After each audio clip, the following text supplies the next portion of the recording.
की जय।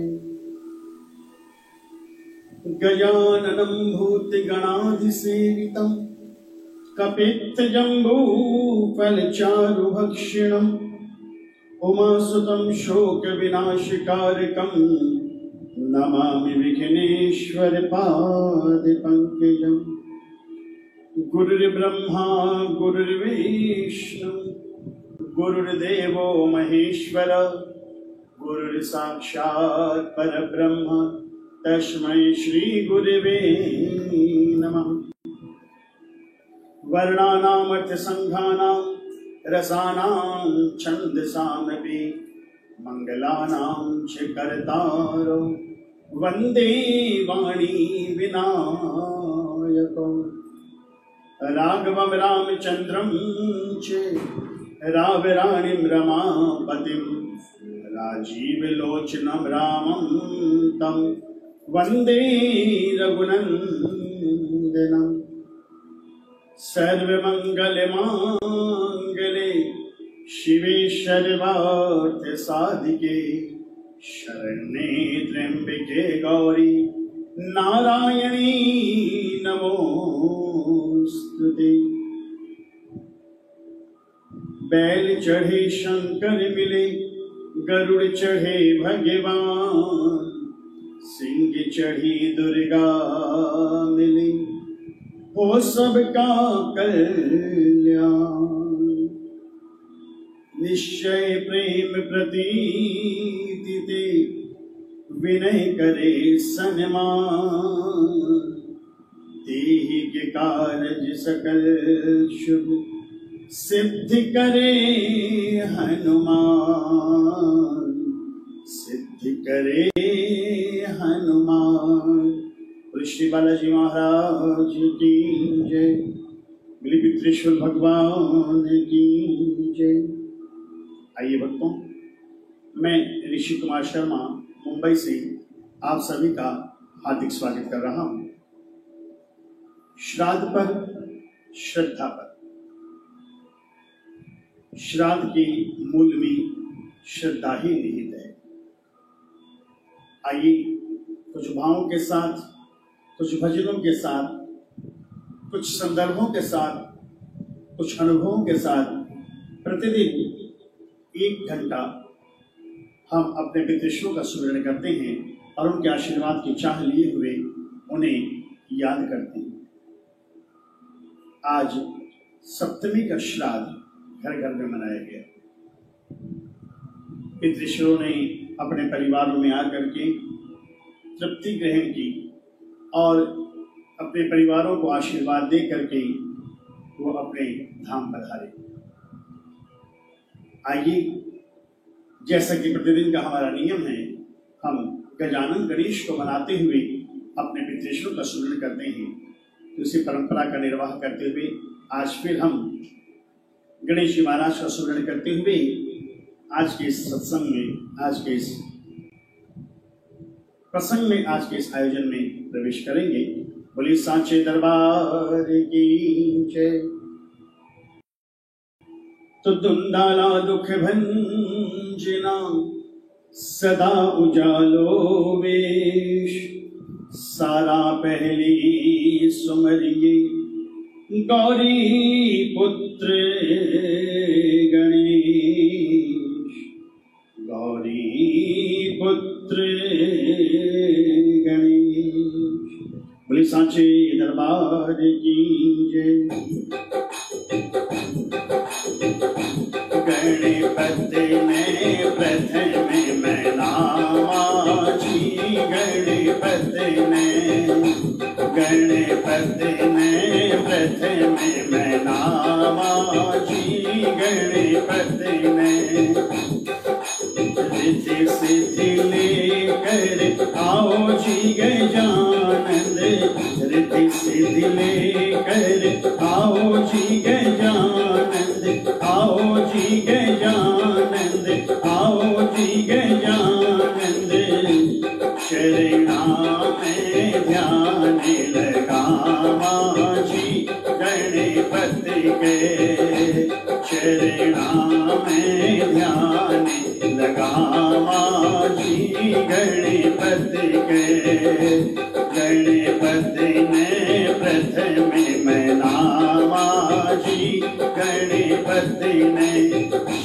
गौरा का पुत्र लाडला, शिव गौरा का पुत्र लाडला, मन से आज रिझावा जी गणपति ने, बड़े मन से आज रिझावा जी गणपति ने, ओ गणपति ने प्रथम मनावा जी गणपति ने, सुंड सुंडाला देवा दूध दुधारा, सुंड सुंडाला देवा दूध दुधारा, लड्डे बने भोगे लगावा जी गणपति ने, कोई मोदक भोग लगावा जी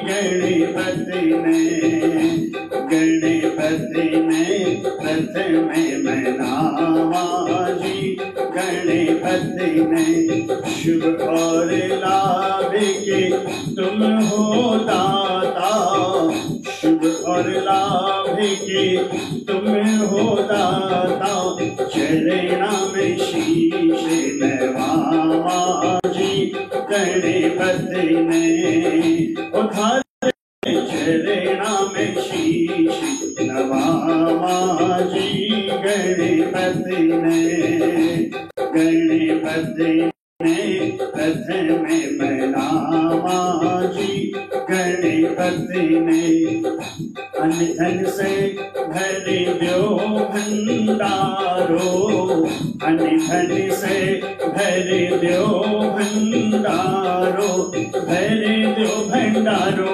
हरो भर दो भंडारो, भजना से खूब रिझावा जी गणपति ने, तुम्हारे भजना शो खूब रिझावा जी गणपति ने, गणपति ने प्रथम मनावा जी गणपति ने, गणपति ने प्रथम मनावा जी गणपति ने।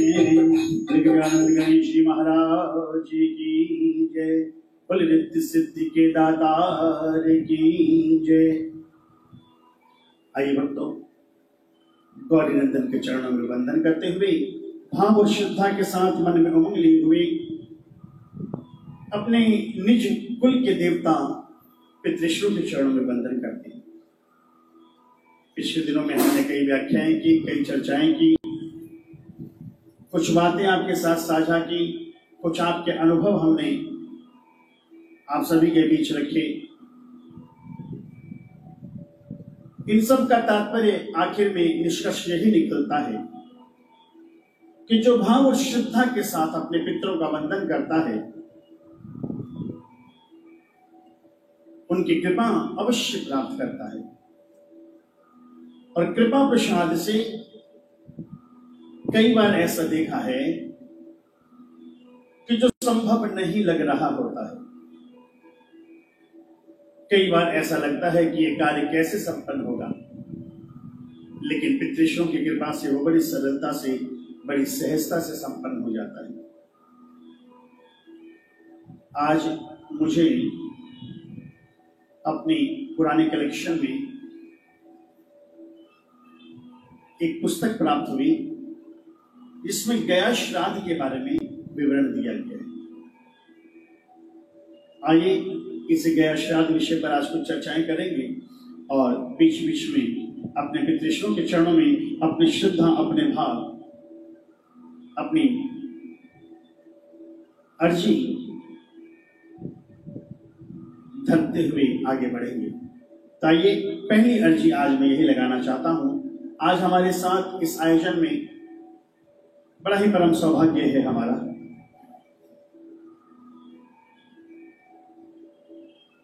कि भगवत प्रसाद झुंझुनवाला और शारदा देवी झुंझुनवाला के स्मरणार्थ आज की ये प्रस्तुति अर्पित की जा रही है। तो आइए भाव और श्रद्धा के साथ यही निवेदन करते हुए अपने पितृश्वरों से बोले पिताजी महाराज की जय। कि म्हारे मैंने रे मंदिर माई, बिराजो म्हारा पीतर जी। म्हारे मैंने रे मंदिर माई, बिराजो म्हारा पीतर जी। म्हारे मैंने रे मंदिर माई, बिराजो म्हारा पीतर जी। म्हारे मैंने रे मंदिर माई, बिराजो म्हारा पीतर जी। किरे पारो ले भंडार, पधारो म्हारा पीतर जी। किरे पारो ले भंडार, पधारो म्हारा पीतर जी। म्हारे मने रे मंदिर माई, बिराजो म्हारा पीतर जी। सूरत धारी सोवेणी, सूरत धारी सोवेणी। तीजे प्रबल प्रताप, सूरत धारी सोवेणी।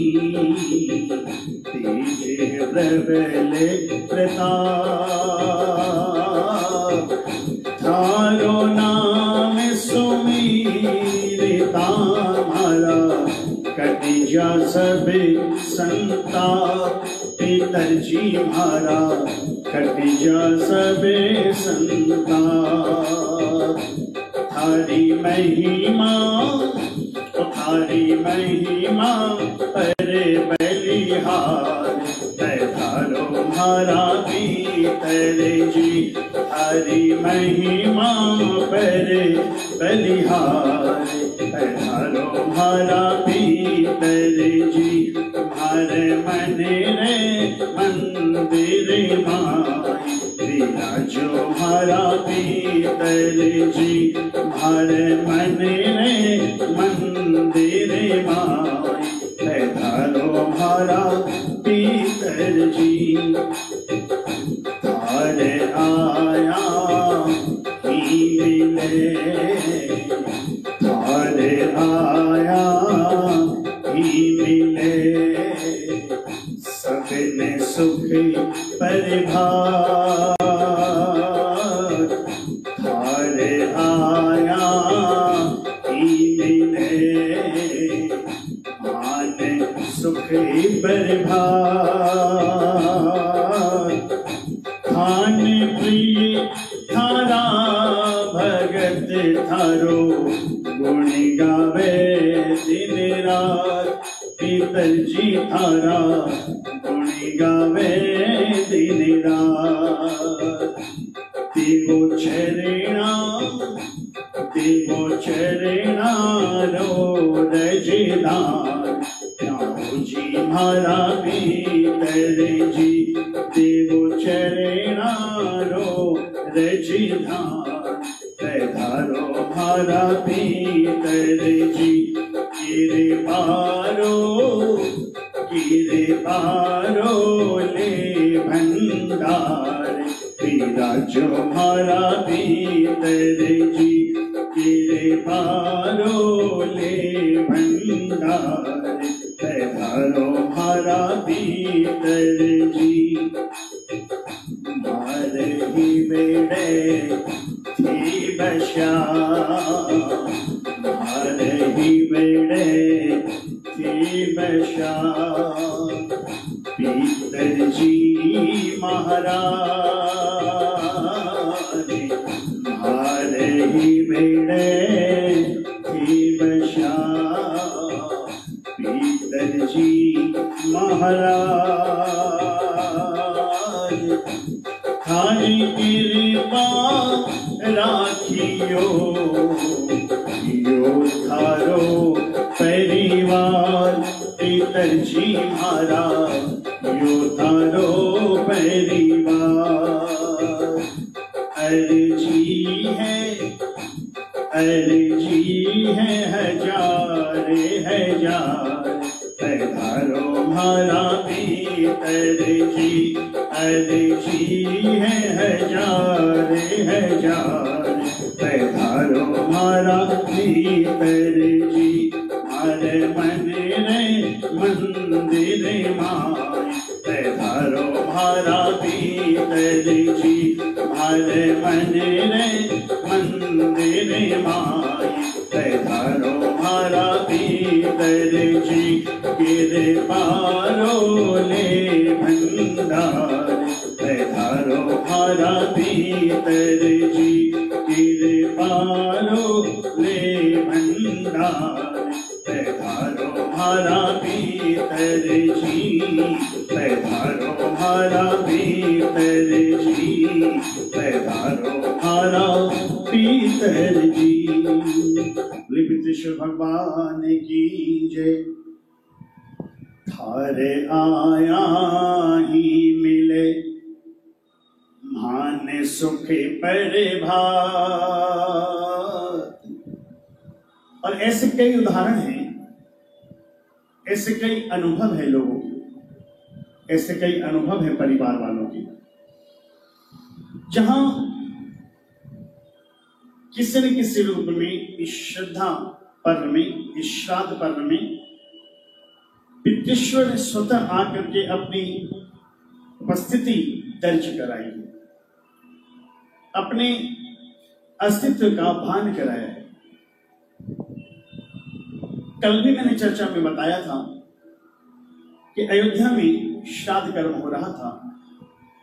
महाराजा दशरथ जी का श्रद्धा पर्व था और स्वयं नारायण भगवान श्री राम श्राद्ध का कर्म कर रहे थे। गुरुजन भोजन प्राप्त कर रहे थे और सीता जी परोस कर रही थी।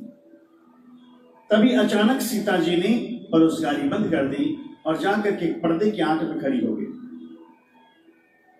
भगवान श्री राम ने जब उनसे बाद में पूछा कि हे सीते, तुमने परोसगारी बंद करके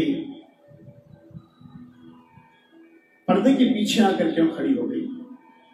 तब जानकी जी ने बताया कि हे रघुनंदन, जिस समय मैं भोजन परोस रही थी, मुझे ब्राह्मण देव के स्वरूप में महाराज स्वयं विराजमान दिखे और मैं आपके कुल ब्याहता हूं, एक बहू अपने ससुर जी के सामने कैसे जा सकती है।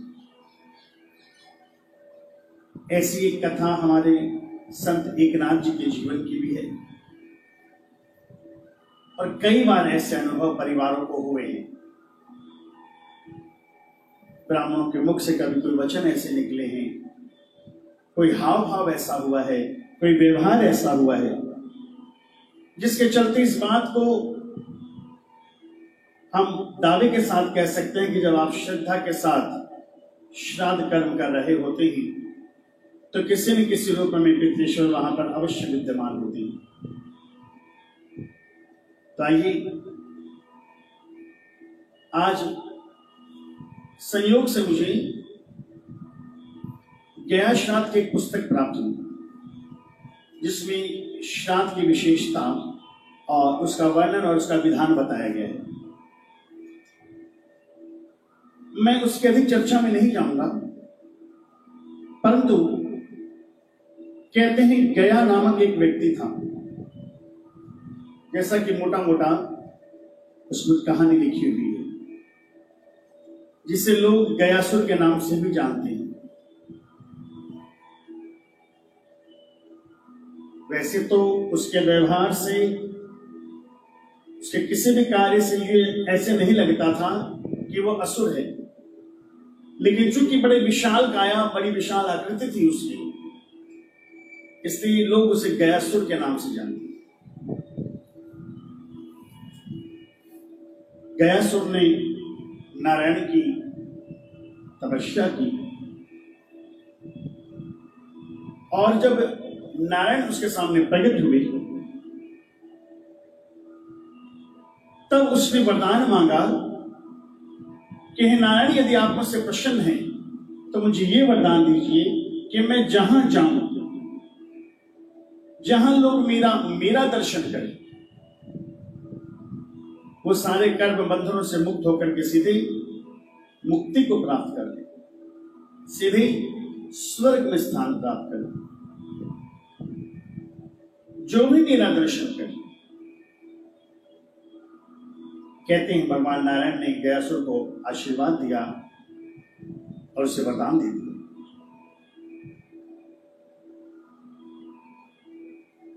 इसके बाद गयासुर जी जहां जाते, उनके दर्शन मात्र से जीवों के सारे संकट, सारे कष्ट दूर हो जाते और वो अंत समय में परम पद को पा लेते, मुक्ति पा लेते, स्वर्ग में अपना स्थान प्राप्त कर लेते।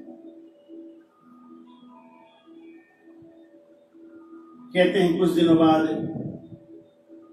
व्यवस्थाएं बिगड़ने लगी।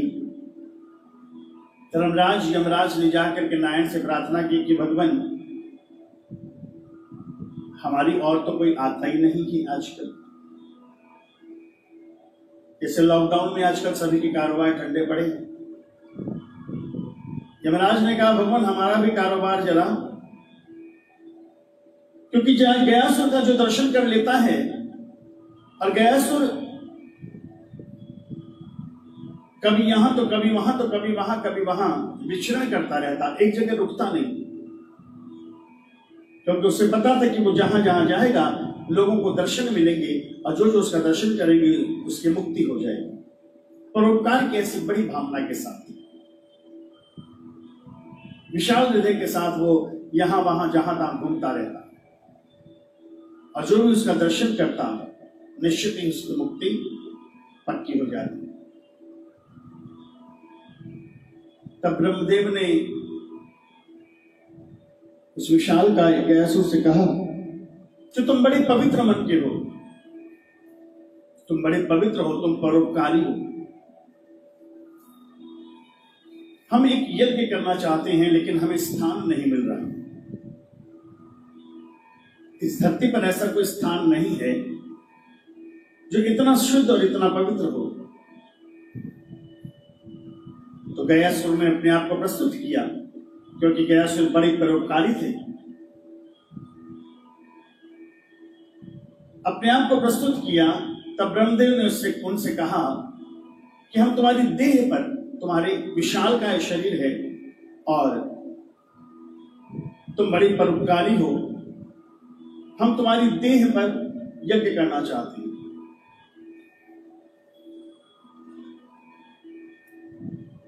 गयासुर ने अपनी अनुमति दे दी और वो उसके विशाल का देह पर सारे देवता विराजमान हो गए, यज्ञ आदि करने लगे। लेकिन कहते गयासुर फिर भी एक जगह रुका नहीं। उसकी विशाल देह थी, उस पर यज्ञ कार्य भी हो रहा था, लेकिन वो चलता ही जा रहा था। तब ब्रह्मदेव ने नारायण को याद किया कि ऐसे तो फिर व्यवस्था सारी अव्यवस्थित हो जाएगी। व्यक्ति अपने कर्म के अनुसार अपनी गति को प्राप्त करता है, लेकिन गयासुर के दर्शन करके उसकी वो सारी कर्म बंधन छूट जाते हैं और सीधा मोक्ष प्राप्त कर लेता है। तब विश्व की व्यवस्था बनाए रखने के लिए, सृष्टि का संतुलन बनाए रखने के लिए, कर्मों की प्रधानता बनाए रखने के लिए नारायण स्वयं उपस्थित हुए और ऐसा बताते हैं कि गयासुर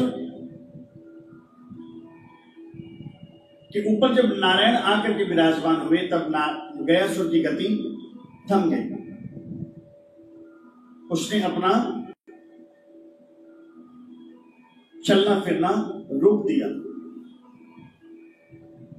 और जहां पर वह रुका, उस शरीर लेट गया और उसके शरीर पर एक नारायण शिला बनी, जहां पर ठाकुर नारायण खड़े हुए थे। और आज उस नारायण शिला पर गया श्राद्ध में मुख्य रूप से श्राद्ध आदि का कर्म किया जाता है। और कहते हैं गयासुर की उस परोपकार की भावना को देख करके नारायण ने उससे अति प्रसन्न होकर के आशीर्वाद दिया था कि जो तुम्हारे इस गया रूपी स्थान पर आकर गयासुर के नाम से ही उस स्थान का नाम गया पड़ा, और वह भूमि नहीं, ऐसा बताते हैं उस कथा के अनुसार कि वह गयासुर का शरीर है जो काफी विस्तृत विस्तार लिए हुए वहां पर विद्यमान है। मैं पूरी तो कथा नहीं पढ़ पाया अभी, इतना थोड़ा समय की कमी रह गई कुछ व्यवस्थाओं के कारण, लेकिन बताते हैं कि 7 कोष का शरीर है। कितना सच है मैं नहीं जानता, लेकिन वहां पर 54 तीर्थ हैं, 54 वेदियों पर श्राद्ध कर्म किए जाते हैं, और उसका विधान उस पुस्तक में लिखा हुआ है। लगभग 15 से 17 दिन का वो विधान है कि किस प्रकार तीर्थों का स्नान करते हुए, एक नदी का नाम है पुनपुन नदी, वहां पर स्नान और श्राद्ध करने के उपरांत गया श्राद्ध का उपक्रम शुरू होता है। भगवान श्री राम ने भी यहाँ पर आकर के जानकी जी सहित राजा दशरथ के लिए, उनके मुक्ति के लिए श्राद्ध किया था, और एक घटनाओं से भी जुड़ी भी है जब जानकी जी ने वहां पर राजा दशरथ जी को बालू के पिंड प्रदान किए थे। और आज भी वहां पर गया श्राद्ध की परंपरा में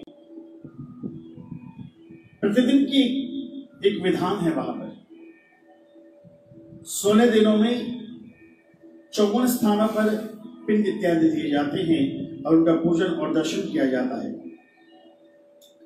विधान काफी बड़ा है।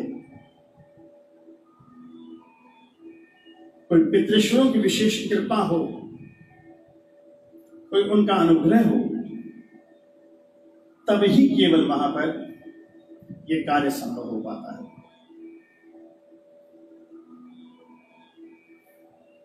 और गया जी में आज भी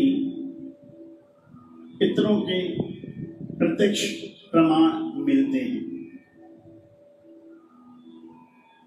कई बार लोगों की अनुभूतियों में आए हैं कि जब कोई व्यक्ति गया श्राद्ध करने के लिए गया है और किसी का पिंड इत्यादि या कोई भूल चूक रह गई है, तो उन्हें वहां पर आभास हो जाता है, और यहां तक लोगों ने अनुभूत किया है कि एक अदृश्य हाथ आगे बढ़ता है। जिस प्रकार राजा दशरथ ने हाथ आगे बढ़ा करके अपना पिंड ग्रहण किया था जानकी जी के हाथ से, उसी प्रकार वहां पर एक अदृश्य रूप से वो पितृ व आत्मा आकर के अपना हिस्सा आपसे लेकर के जाती है। ऐसे कई अनुभव गया श्राद्ध के लोगों को मिलते हैं। तो ये बड़ी महिमा है गया श्राद्ध की। कभी कभी जब गया जी के श्राद्ध से भी प्रेत योनि से मुक्ति नहीं मिलती, तब फिर श्रीमन नारायण का स्वरूप श्रीमद् भागवत स्वयं उन्हें मुक्त करने के लिए आते हैं। जब वहां भी गति नहीं मिलती, तब लोग श्रीमद् भागवत जी का आयोजन करवाते हैं, जैसा कि भागवत के महात्म्य में भी आता है। गोकर्ण जी की कथा विस्तार बहुत है।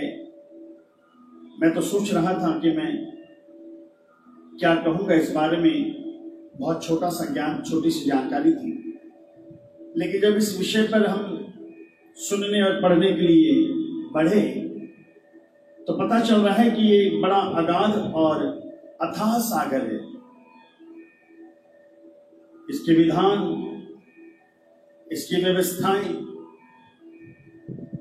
अत्यंत सुंदर है, और हर एक विधान के पीछे एक तर्क है, एक विज्ञान है।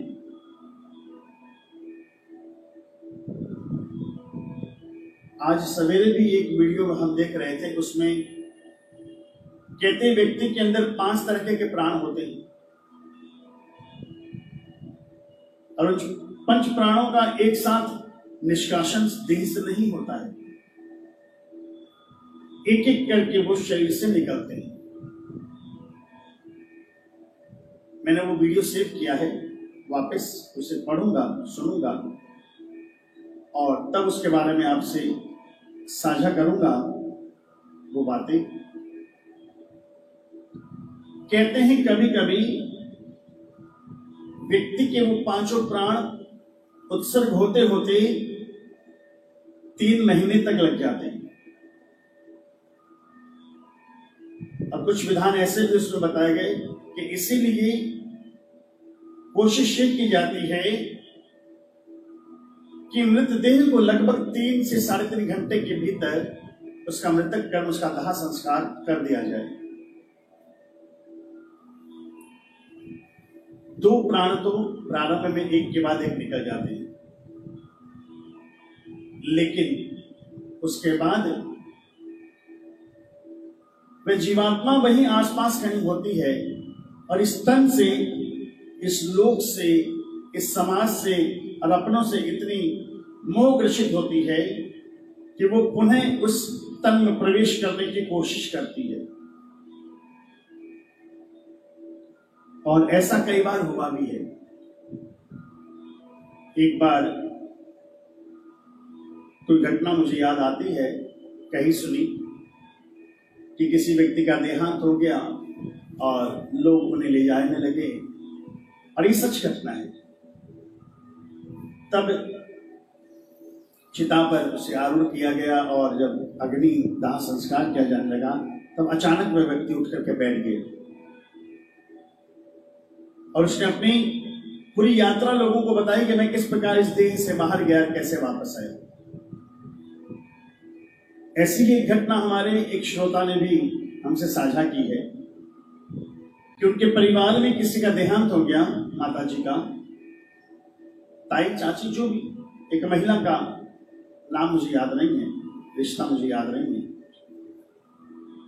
देहांत हो गया और लगभग 2-2.5 घंटे बाद वो पुनः जीवित हो गई। तब चहुं और एक आश्चर्यजनक उत्साह, आनंद बह गया। जहां सब लोग दुखी हो रहे थे वहां आश्चर्य के साथ सुखी हो गए। और तब उस महिला ने बताया कि मेरे बदले गांव की एक धोबन मर गई। और जब इस बात का पता लगाया गया तो बात सच निकली। तो कई बार ऐसा भी होता है।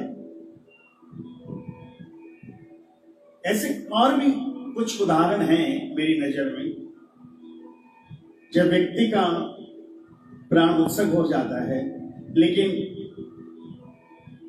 चूंकि देह का संस्कार नहीं होता, अग्निदाह, तो कभी कभी वहां भी मिस्टेक होती है और प्राणों को वापस शरीर में दे दिया जाता है। और कभी महीना, 6 महीना और कभी कभी तो 50 साल बाद वो शरीर छूटता है। ऐसे प्रत्यक्ष देखे हुए उदाहरण हैं। ये एक अलग विषय है, लेकिन आज हम बात कर रहे हैं श्राद्ध पर, जो श्रद्धा का ही स्वरूप है। अपने पूर्वजों के प्रति आस्थावान होना, उनके प्रति अपनी श्रद्धा अर्पित करना, उनके प्रति की अपनी कृतज्ञता अर्पित करना, इसी का नाम श्राद्ध है। तो ये कुछ चर्चाओं के बाद एक प्यारा सा भाव और, कि जहां पितृश्वरों की कृपा हो जाती है वे व्यक्ति जीवन में सदा खुशहाल रहता है। और कई बार ये भजन मुझे बड़ा प्यारा लगा, जिन पर कृपा हो जाती है वो निश्चिंत होकर के दुनिया से भी निश्चिंत हो जाता है। और क्या कहता है, आइए इस भजन के माध्यम से सुनते हैं। बोले पितृश्वर भगवान की जय।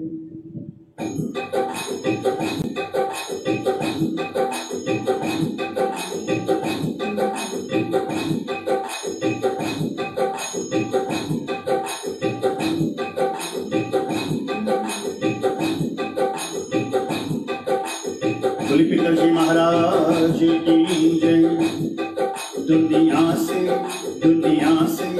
दुनिया से सहारा क्या लेना, बस तेरा सहारा काफी है। दुनिया से सहारा क्या लेना, बस तेरा सहारा काफी है। बस तेरा सहारा काफी है, बस तेरा सहारा काफी है, बस तेरा सहारा काफी है, बस तेरा सहारा काफी है। दुनिया से दुनिया से दुनिया से सहारा क्या लेना, बस तेरा सहारा काफी है। दुनिया से सहारा क्या लेना, बस तेरा सहारा काफी है।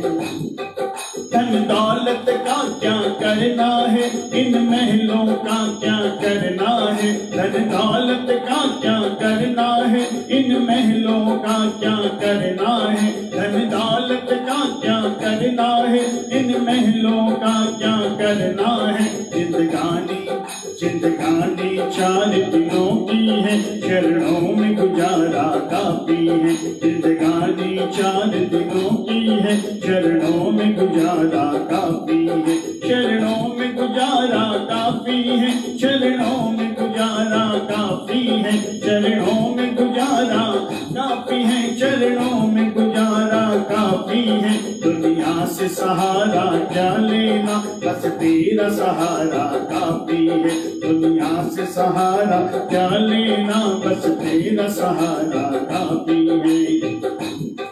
माना दुनिया रंगीन है, ये हर चीज बनाई है तुमने, माना दुनिया रंगीन है, ये हर चीज बनाई है तुमने, माना दुनिया रंगीन तेरी हर चीज बनाई है तुमने। देखूं तो देखूं तो देखूं तो क्या क्या देखूं मैं, बस तेरा नजारा काफी है। देखूं तो क्या क्या देखूं मैं, बस तेरा नजारा काफी है। दुनिया से सहारा क्या लेना, बस तेरा सहारा काफी है। दुनिया से सहारा क्या लेना, बस तेरा सहारा काफी है। और कहते हैं जिन्हें विष्णु की कृपा हो जाए, उस पर उसके आराध्य की कृपा हो जाए, वो यही कहता हुआ नजर आता है, बैकुंठ नहीं और स्वर्ग नहीं, बैकुंठ नहीं और स्वर्ग नहीं, मुझे मुक्ति का क्या करना है। बैकुंठ नहीं और स्वर्ग नहीं, मुझे मुक्ति का क्या करना है। बैकुंठ नहीं और स्वर्ग नहीं, मुझे मुक्ति का क्या करना है। बनवारी बनवारी बनवारी भजन करूं तेरा, मिल जाए तुम्हारा काफी है।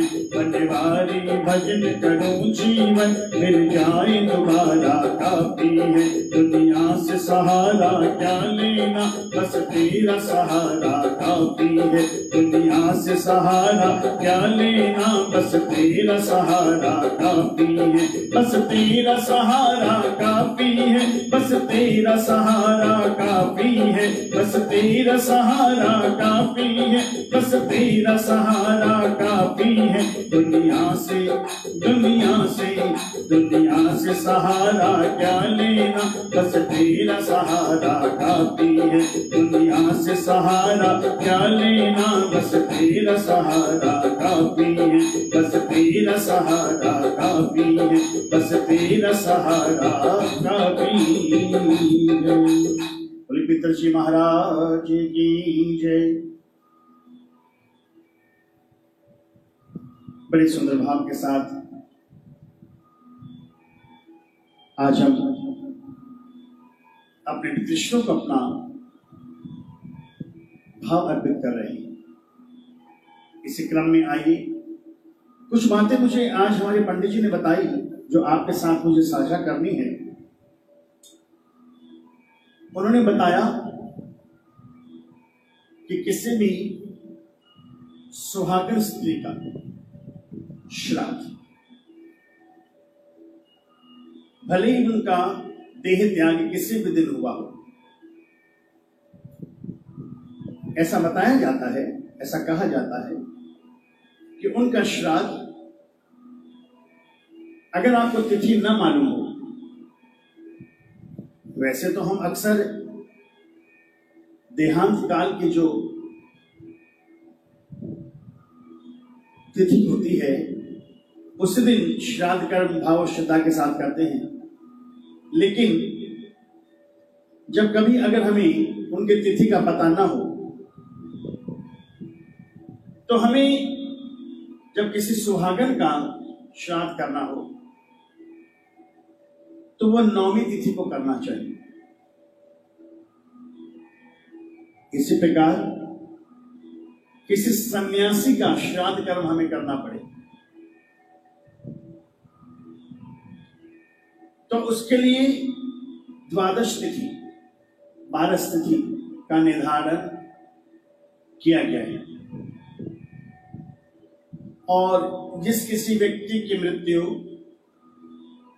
किसी अस्त्र शस्त्र से, किसी घातक वार से, किसी एक्सीडेंट इत्यादि में हो गई हो,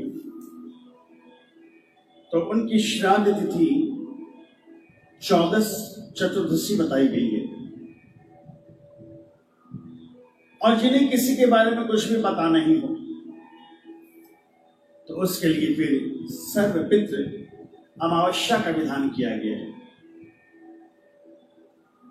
देखिए, जब इसका थोड़ा सा अध्ययन किया तब पता चला कि इसमें बहुत भेद है, बहुत ज्ञान है, बहुत सी बातें हैं जो हमें श्राद्ध कर्म करने से पहले समझनी चाहिए और जाननी चाहिए।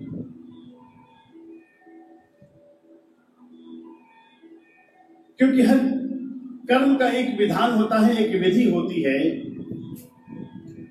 अगर हम उस विधि के अनुसार ना करें तो हो सकता है कि कभी उसमें कुछ गलती रह जाए, उसमें कुछ अधूरापन रह जाए। इसीलिए कोशिश ये करनी चाहिए और इसीलिए ये संकल्प, ये भाव लिया गया और किया गया कि जो कुछ मैं जान पाऊं। वैसे तो देखिए, एक छोटा सा डिब्बा जो हमारे हाथ में है, जिसे मोबाइल कहते हैं, और इसकी गुगली, इसमें सब कुछ लिखा हुआ है। आप जो चाहेंगे वो खोज लेंगे, जो चाहेंगे वो पा लेंगे।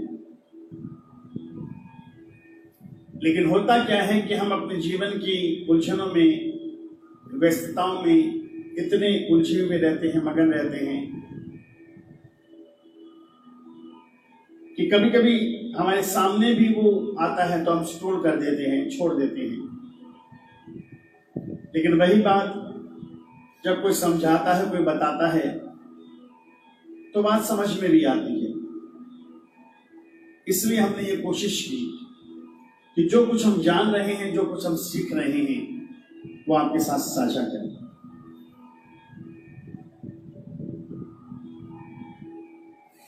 आइए, कल 9वीं, कल ही है ना,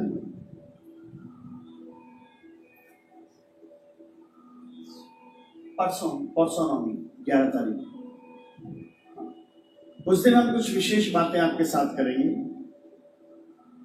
जिनमें हम सतियों का भी समावेश करेंगे। क्योंकि कई परिवारों में सतियों को पितरानी के रूप में भी पूजा जाता है। उसके बारे में भी हम अपनी राय अपने गुरुजनों से जो जान पाए हैं वो आपके साथ साझा करेंगे। उस पर भी हम चर्चा अवश्य करेंगे, क्योंकि एक बड़ा विषय है। कई जगह इस बात को कहा जाता है और माना जाता है। आज भी कई परिवार है जहां सतियों की तिथि जो होती है, उनकी सत धारण करने की, उस दिन ब्राह्मण जोड़े को जिमा करके उनका विधिवत श्राद्ध कर्म किया जाता है। इसके पीछे क्या भावना है, क्या रहस्य है, इस पर भी अपनी मति के अनुसार हम चर्चा अवश्य करेंगे। तो आइए, पितृषियों का हम पर बड़ा एहसान है, जिनसे जीवन मिला है, जिनसे वैभव मिला है, जिनसे धन धान्य मिला है, जिनसे ये संसार मिला है। ऐसे हमारे पितृषियों को हम एक प्यारा सा भाव अर्पित करते हैं। बोले पितरजी महाराज की जय।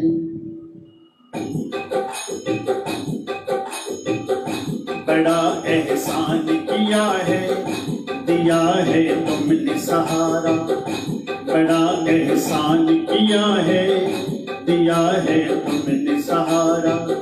मिला जो प्यार तेरा,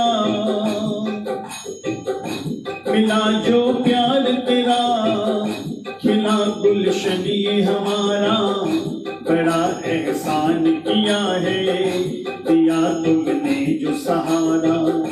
बड़ा एहसान किया है, दिया है तुमने सहारा। मिला जो प्यार तेरा, मिला जो प्यार तेरा, खिला गुलशन ये हमारा।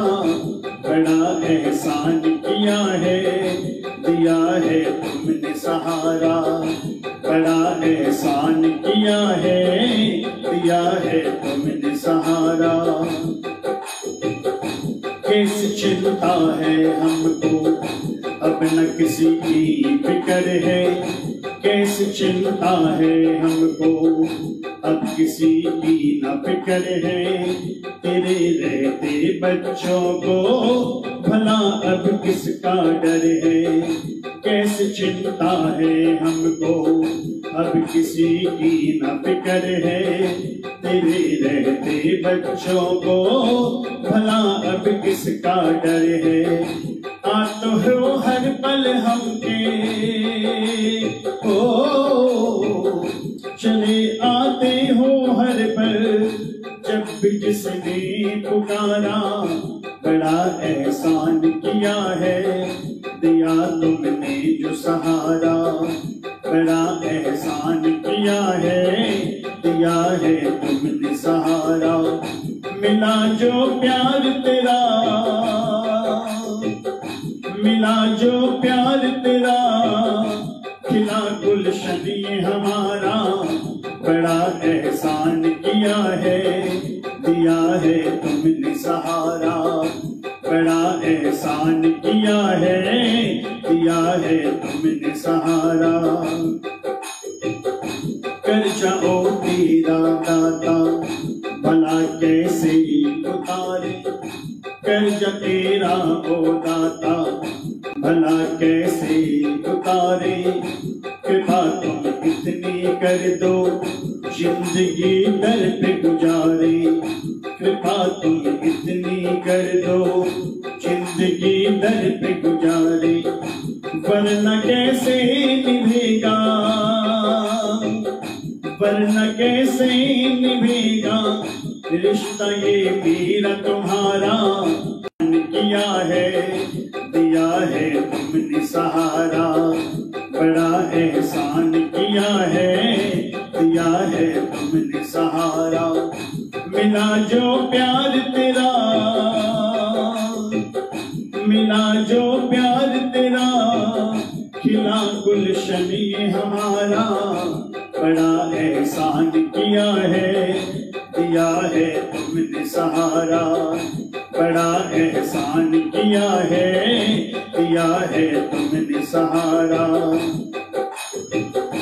दिया है तुमने इतना, भला क्या और मांगू। दिया है तुमने इतना, भला क्या और मांगू। गाते गाते सेवा में ये जीवन अपना बिता दूं। गाते गाते सेवा में ये जीवन अपना बिता दूं। जाऊं अब छोड़ के जग से, जाऊं जब छोड़ के जग से, सामने तेरा नजारा। जाऊं जब जग से मैं, सामने हो तेरा नजारा। बड़ा एहसान किया है, दिया है तुमने सहारा। बड़ा एहसान किया है, दिया है तुमने सहारा। मिला जो प्यार तेरा,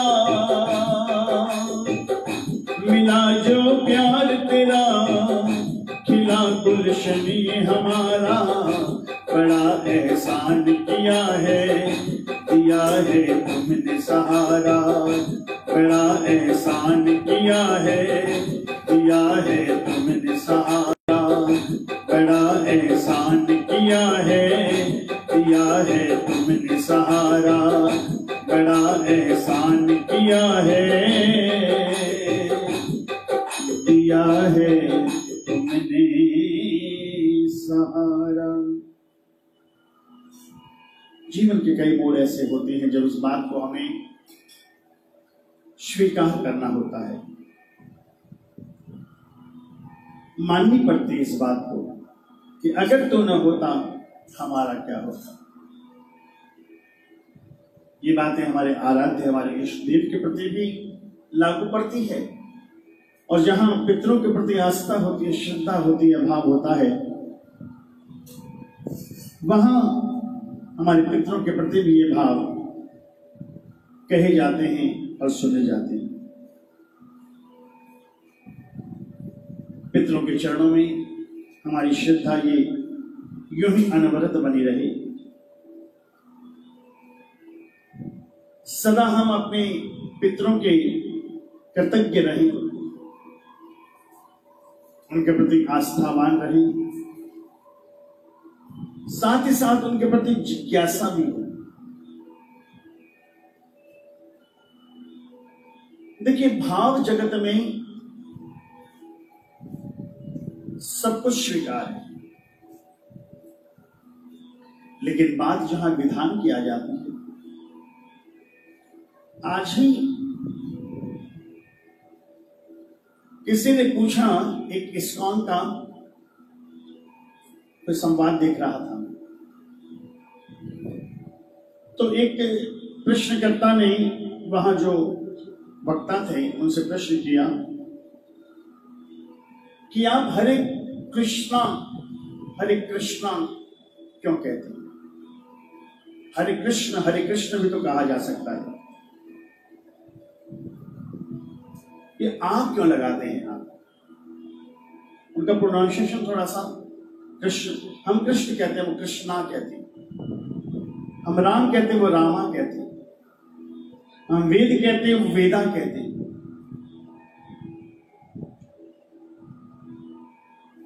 तब जो वक्ता थे, जो महाराज जी थे, उन्होंने बताया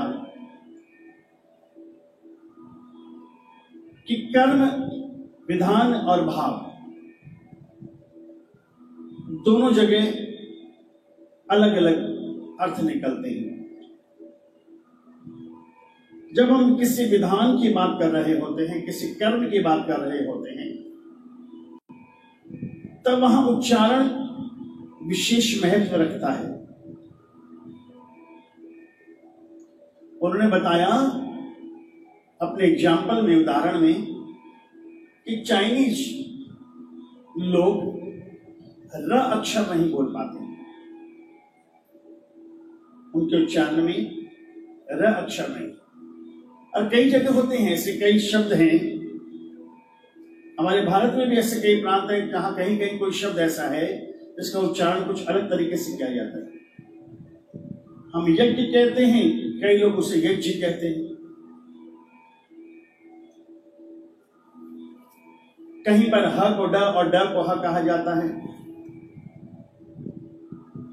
कहीं र को ड कहते हैं। इस प्रकार का उच्चारण में कई जगह भेद होता है। महात्मा जी ने बताया कि चाइना में लगभग 10,000 से ज्यादा कृष्णा डिवोटी है जो हरे कृष्णा से जुड़े हुए, न कोई मंदिर है न कोई छुआर है, लेकिन फिर भी वो जुड़े हुए।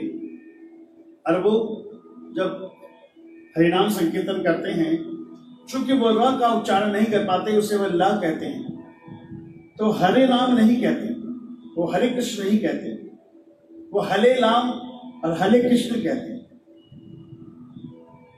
मान लीजिए जैसे कोई तोतला बालक बोल रहा हो, तो वहां पर जब भाव में आप कुछ काम कर रहे हैं, कुछ कह रहे हैं, संकीर्तन कर रहे हैं, वहां उच्चारण का कोई विशेष महत्व नहीं होता है। आप हरे कृष्ण कहें, हरे कृष्णा कहें, लेकिन हाँ, यदि आप किसी विधान में हैं, किसी कर्म में हैं, तो आपको अपने शब्दों पर ध्यान देना पड़ेगा। और विशेष रूप से संस्कृत में जो देव भाषा, इसी व्याख्यान में उन्होंने एक उदाहरण और दिया कुंभकर्ण का, कि वो चाहता तो था कहना इंद्रासन, लेकिन ईश्वर जानते हैं, ब्रह्मा जी जानते हैं कि इसने इंद्रासन मांग लिया। इसने माता सरस्वती की ओर देखा और उन्होंने इंद्रासन को जिह्वा फिसल गई और इंद्रासन को निंद्रासन कह बैठे। और ब्रह्मदेव ने भी एक पल की देर नहीं की कि कहीं अपनी गलती सुधार के कह दे नहीं नहीं ऐसे नहीं ऐसे। उन्होंने तुरंत उसे तथास्तु कह करके अब कुंभकर्ण विचार करने लगा कि मैं चाहता तो इंद्रासन था, लेकिन देवों ने मेरे साथ छल कर दिया। तो जहां कर्म और विधान की बात हो वहां पर उच्चारण की विशेष ध्यान देना पड़ता है। इसलिए हमारे पितृश्वरों के जो कार्य हैं उसमें भाव भी है और उसमें विधान भी है, क्योंकि यहां पर संकल्प मुख्य रखता है। सारे जग के पितृश्वर इस समय अपने अपने परिवारों में विचरण कर रहे होते हैं। और कल जैसे मैंने कथा बताई, कहीं कहीं पर ऐसा भी होता है कि उन्हें आदर सम्मान स्नेह सत्कार उनका भाग नहीं मिलता। तो कभी कभी ऐसी घटनाएं भी सुनने में देखने में आई है कि यदि उच्चारण गलत हो या कोई भाग हम दे रहे हैं लेकिन उसका संकल्प सही नहीं है, तो जिसके लिए वो हम समर्पित कर रहे हैं उससे न मिल करके वो उस जगत में बिना किसी नाम के वो संकल्प यूं ही घूमता रहता है। और तब ऐसे समय में ऐसी अतृप्त आत्माएं उस संकल्प को स्वीकार कर लेती है, उसका भोग कर लेती है। पितृ कर्म में भाव और विधान दोनों बराबर है। इसलिए जब भी आप श्राद्ध कर्म करें उसके विधान को भी जानें, उसकी महिमा को भी जानें। केवल ये नहीं है कि बस हमें करना है। आजकल तो देखिए, मैं चर्चा करना नहीं चाहता,